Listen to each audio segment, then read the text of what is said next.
नमस्कार दोस्तों, आज के इस वीडियो लेक्चर में हम सामान्य ज्ञान के कुछ महत्वपूर्ण प्रश्न टेस्ट के रूप में आपके सामने लेके आए हुए हैं। क्वेश्चंस आपको बाइलिंगुअल हिंदी और इंग्लिश दोनों लैंग्वेज में अपीयर होंगे और इस टेस्ट में प्रत्येक क्वेश्चन के लिए आपको 5 सेकंड का समय दिया जाएगा। आपको आंसर कमेंट बॉक्स में टाइप करना है, जिससे कि आपको अपनी खुद की प्रिपरेशन का पता लग सके। दोस्तों, इसमें ऐसे क्वेश्चन इंक्लूड किए हैं जो कि प्रीवियस ईयर के क्वेश्चन पेपर से लिए गए हैं और इसी लेवल के क्वेश्चन जो हैं हमारे CSF हेड कांस्टेबल और दिल्ली पुलिस हेड कांस्टेबल के एग्ज़ाम में जीके के सेक्शन में पूछे जाएंगे। लेवल इससे ऊंचा रहने वाला नहीं है, तो अधिक से अधिक लोगों के साथ शेयर कर दीजिए।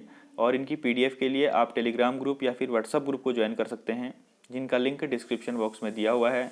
तो दोस्तों, अधिक से अधिक इन वीडियो को शेयर कर दीजिए और अधिक से अधिक लोग जुड़ जाइए ताकि सभी को इसका बेनिफिट मिले। ठीक है, तो शुरू करते हैं आज का पहला प्रश्न। तो आज का पहला प्रश्न है, which article of Indian constitution is related to the formation of new states. तो भारतीय संविधान का कौन सा अनुच्छेद नए राज्यों के गठन से संबंधित है? तो इसका आंसर बताइए। तो इसका आंसर है दोस्तों आर्टिकल 3। ठीक है, भारतीय संविधान का जो आर्टिकल 3 है वो नए राज्यों के गठन की बात करता है। प्रेजेंट में इंडिया के अंदर 28 राज्य और 8 यूनियन टेरिटरीज केंद्र शासित प्रदेश हैं। ठीक, इतनी बात आप यहाँ से याद रखेंगे। बढ़ते हैं अगले प्रश्न की ओर। तो अगला प्रश्न है, in a closed circulatory system blood is completely enclosed within. जो एक बंद परिसंचरण तंत्र होता है, क्लोज्ड सर्कुलेटरी सिस्टम होता है, तो उसमें ब्लड जो है वो किसमें इनक्लोज होता है? तो इसका आंसर है ब्लड वेसल्स में। ठीक है दोस्तों, जैसे कि ह्यूमंस हैं और जितने भी वर्टिब्रेट्स हैं, तो उनका जो परिसंचरण तंत्र होता है वो होता है आपका क्लोज्ड सर्कुलेटरी सिस्टम, बंद परिसंचरण तंत्र होता है। और खुला परिसंचरण तंत्र यानी कि ओपन सर्कुलेटरी सिस्टम किसका होता है? इंसेक्ट, जो कीड़े मकोड़े होते हैं, स्पाइडर्स, ठीक है, और मोलस्क संघ के जितने भी जीव जंतु होते हैं, उनका जो सर्कुलेटरी सिस्टम होता है वो होता है ओपन सर्कुलेटरी सिस्टम। ठीक है, और यहाँ से एक आंसर मुझे बताइए आप कि सर्कुलेटरी सिस्टम की खोज किसने की थी? जो परिसंचरण तंत्र होता है उसकी खोज किसने की थी? विलियम हार्वे ने। किसने की थी? विलियम हार्वे ने 1657 ईस्वी में परिसंचरण तंत्र की खोज की थी। इतनी बात याद रखेंगे। अब हम बढ़ेंगे अगले प्रश्न की ओर। अगला प्रश्न है, अ फ्लाइंग एरोप्लेन हैज। तो एक जो उड़ता हुआ हवाई जहाज होता है उसमें किस प्रकार की ऊर्जा पाई जाती है? दोस्तों, ये काफी मोस्ट इंपोर्टेंट क्वेश्चन है, इसका आंसर बताइए। तो जो एक फ्लाइंग एरोप्लेन होता है उसमें काइनेटिक और पोटेंशियल यानी कि दोनों प्रकार की एनर्जी पाई जाती हैं, स्थितिज ऊर्जा और गतिज ऊर्जा। ऑप्शन नंबर 3 इसका सही आंसर है। दोस्तों, जब एरोप्लेन जो है वो ग्राउंड से ऊपर उठता है तो किसकी वजह से उठता है? स्थितिज ऊर्जा की वजह से। और जब फ्लाइंग मोशन करता है यानी कि जो एयर में फ्लाई करता है, तो उस समय उसमें कौन सी ऊर्जा होती है? काइनेटिक ऊर्जा। ठीक है, तो इसका आंसर है both potential and kinetic energy होती है एक फ्लाइंग एरोप्लेन में। अगला प्रश्न है, an area which support the economy and export trade of seaport. तो जो बंदरगाह होते हैं, सी पोर्ट होते हैं, तो उनमें एक्सपोर्ट ट्रेड और इकोनॉमी के लिए, ठीक है, कौन सा एरिया होता है? उस एरिया को क्या बोलते हैं? तो उस एरिया को बोलते हैं दोस्तों हिंटरलैंड। ठीक है, ऑप्शन नंबर 4। अगला प्रश्न है, gulf of Mannar separates India with which of its neighbouring countries. तो जो मन्नार की खाड़ी है वो भारत को उसके किस पड़ोसी देश के साथ अलग करती है? दोस्तों, मन्नार की खाड़ी है, गल्फ ऑफ मन्नार है, वो इंडिया और श्रीलंका को अलग करती है। और दूसरा क्वेश्चन यहाँ से पूछा जाता है कि पाक स्ट्रेट, ठीक है, पाक जलडमरू मध्य भी इंडिया और श्रीलंका को अलग करता है, यह आप याद रखेंगे। ठीक है, पाक स्ट्रेट जो है वो भी इंडिया और श्रीलंका को अलग करता है। तो इसका आंसर है ऑप्शन नंबर 1 श्रीलंका। अगला महत्वपूर्ण प्रश्न है, प्लास्टर ऑफ पेरिस किसके निर्जलीकरण से बनाया जाता है? Plaster of Paris is made by partial dehydration of. इसका आंसर बताइए। तो इसका आंसर है partial dehydration of gypsum salt. ठीक है दोस्तों, जिप्सम सॉल्ट के पार्शियल डिहाइड्रेशन से बनाया जाता है। जिप्सम का फॉर्मूला होता है CaSO4 और H2O, और प्लास्टर ऑफ पेरिस का फॉर्मूला होता है CaSO4 हाफ H2O। ठीक है, तो इसीलिए जिप्सम सॉल्ट के पार्शियल डिहाइड्रेशन से प्लास्टर ऑफ पेरिस का निर्माण किया जाता है, इसको पीओपी बोला जाता है। अगला महत्वपूर्ण प्रश्न है, भारतीय संविधान का सबसे बड़ा स्रोत कौन सा है? तो लार्जेस्ट सोर्स या मेन सोर्स बोल सकते हैं इंडियन कॉन्स्टिट्यूशन का। तो इसका आंसर है भारतीय शासन अधिनियम 1935, ठीक है, जिसके अंतर्गत की federal scheme, office of governor, judiciary और जो भी महत्वपूर्ण अधिनियम थे वह भारतीय शासन अधिनियम 1935 से लिए गए हैं इंडियन कॉन्स्टिट्यूशन में। इसीलिए भारतीय संविधान का सबसे बड़ा स्रोत है government of India act 1935। Option number A इसका सही आंसर है। अगला प्रश्न है दोस्तों, आयोडीन की कमी के कारण कौन सा रोग होता है? तो disease due to lack of iodine in body, इसका आंसर बताइए।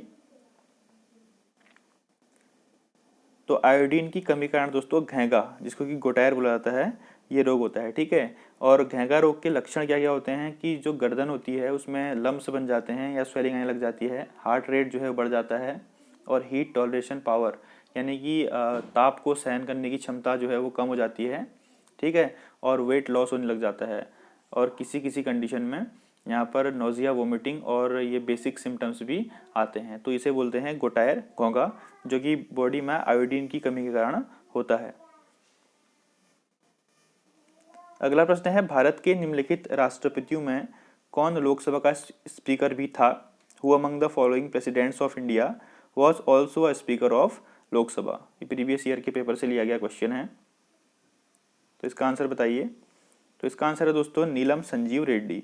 तो नीलम संजीव रेड्डी जो हैं वो पहले लोकसभा के स्पीकर थे, देन वो इंडिया के 6ठे राष्ट्रपति बने, ठीक है, 6th प्रेसिडेंट ऑफ इंडिया नीलम संजीव रेड्डी, जो कि पहले लोकसभा के स्पीकर भी हुआ करते थे।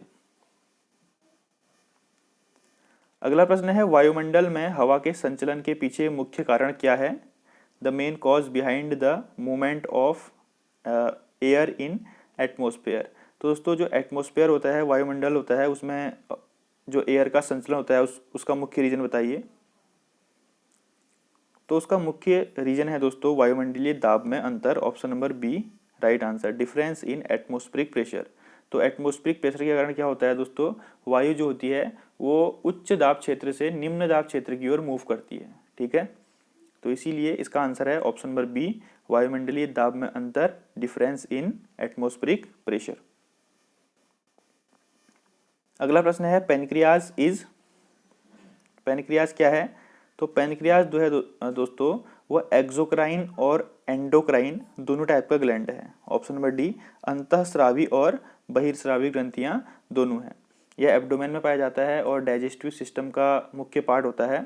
एज एक्सोक्राइन ग्लैंड इसका कार्य क्या होता है? एज अ एक्सोक्राइन ग्लैंड दोस्तों बहिर्स्रावी ग्रंथियों की तरह इसका कार्य होता है डाइजेशन सिस्टम में हिस्सा लेना, ये डाइजेशन का पार्ट होना। और एंडोक्राइन की तरह क्या कार्य करता है कि ब्लड शुगर लेवल को कंट्रोल करता है, ठीक है।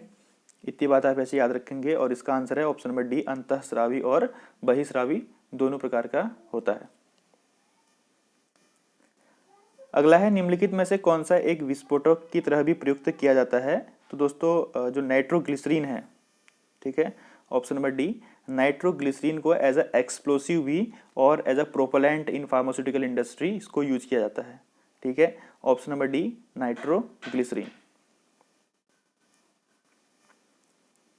अगला प्रश्न है दोस्तों, map showing specific information such as rainfall maps, highway maps, ETC are known as. तो विशिष्ट जानकारी जैसे नक्शे, जैसी रेनफॉल होता है दोस्तों और राजमार्ग के नक्शे, तो जिस नक्शे में इस टाइप के एक्टिविटीज़ को शो किया जाता है, जैसे कि कहीं पर रेनफॉल हो रही है हम उसको शो करते हैं, कहीं पर राजमार्ग है, नेशनल हाईवे है, उसको शो करते हैं, तो इस मैप को क्या कहा जाता है? इसका आंसर बताइए। तो दोस्तों इस मैप को कहा जाता है thematic map, option number 3 thematic map बोला जाता है इसको, ठीक है। अगला प्रश्न है, कूलगाली एंड कालगुडी आर फेमस फॉर, और ये भी बताइएगा कि ये कूलगाली और कालगुडी जो है वो किस देश में है, ठीक है, किस देश में सिचुएटेड है।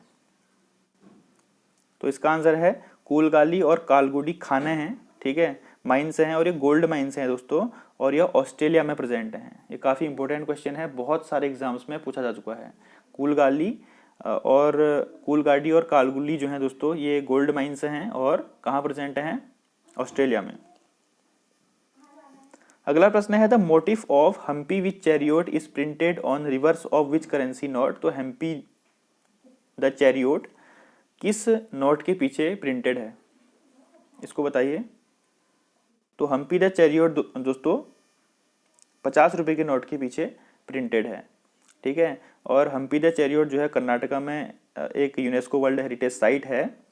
और 50 रुपये की नोट की बात करें तो इसका कलर है दोस्तों फ्लोरेसेंस ब्लू, और 66 इंटू 135 mm इसका डायमेंशन है, ठीक है। एग्जाम्स में कभी डायमेंशन भी पूछ लिया जाता है।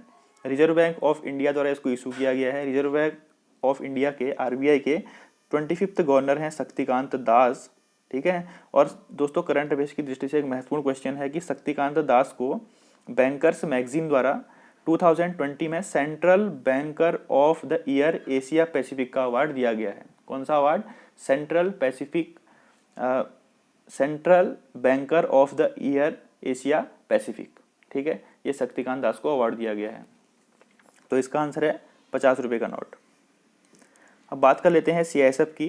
तो CISF का फुल फॉर्म दोस्तों जैसे कि आपको पता है सेंट्रल इंडस्ट्रियल सिक्योरिटी फोर्स, केंद्रीय औद्योगिक सुरक्षा बल। जो बड़े बड़े हमारे जैसे कि BHEL है, एयर इंडिया है, दिल्ली मेट्रो है, ठीक है, और कई भी मेट्रो स्टेशन है, तो यहाँ पर जो है ये CISF सिक्योरिटी करती है इनकी।